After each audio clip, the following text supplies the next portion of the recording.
ইউএইর কাছে বলছে যে তোমরা আমাদের এখানে হালাল ফ্যাক্টরিগুলো করো, হালালের ম্যানুফ্যাকচারিং হাব করো।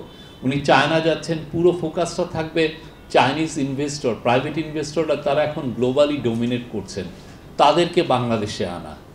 উনি ডেভোসে যাচ্ছেন, উনি ডেভোসে যতগুলো স্টেট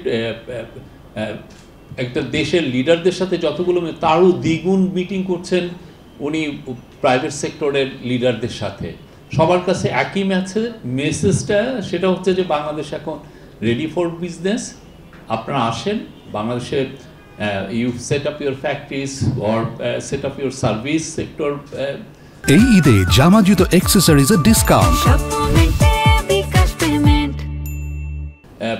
কোম্পানি হেয়ার, এবং যে ধরনের ইজ অফ ডুইং বিজনেস যতগুলো করা যায় সেটা এই গভর্নমেন্ট করবে। এবং সেই অনুযায়ী he has brought in some of the, আমি বলবো যে যাদেরকে কেউ চিনত না, লিটল নোন ট্যালেন্ট, তারা এই কাজগুলো জানেন। আমাদের যিনি এক্সিকিউটিভ ডিরেক্টর আছেন বিডার, ইনি জানেন যে কিভাবে আসলে কতটুকু একটা ফরেন ডাইরেক্ট ইনভেস্টর, যিনি ফরেন ইনভেস্টর, বাংলাদেশে ওনারা কী চাচ্ছেন।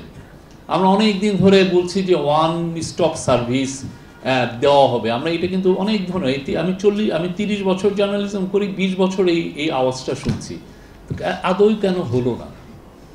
এখন এসে আমরা বুঝছি যে কেন হচ্ছে না। উনি এসে ম্যাসিভ চেঞ্জেস আনছেন, আমাদের যিনি বিডার এক্সিকিউটিভ ডিরেক্টর, তো এই পুরো এক্সিকিউটিভ চেয়ারম্যান, তো এই পুরো আমাদের বাংলাদেশকে অন্য উচ্চতায় নিতে হলে যে এক্সপোর্ট ডাইভার্সিফিকেশন করা দরকার, বাংলাদেশকে ম্যানুফ্যাকচারিং হাব, এবং ম্যানুফ্যাকচারিং হাব শুধু বাংলাদেশের জন্য না, এটা প্রফেশনাল বলেন যে এটা 7 সিস্টারের জন্য, ইন্ডিয়ান ভারতের যে 7 সিস্টার যারা একটু ল্যান্ডলক, আর এই দিক দিয়ে হচ্ছে যে নেপাল এবং ভুটানের জন্য, সবার জন্য।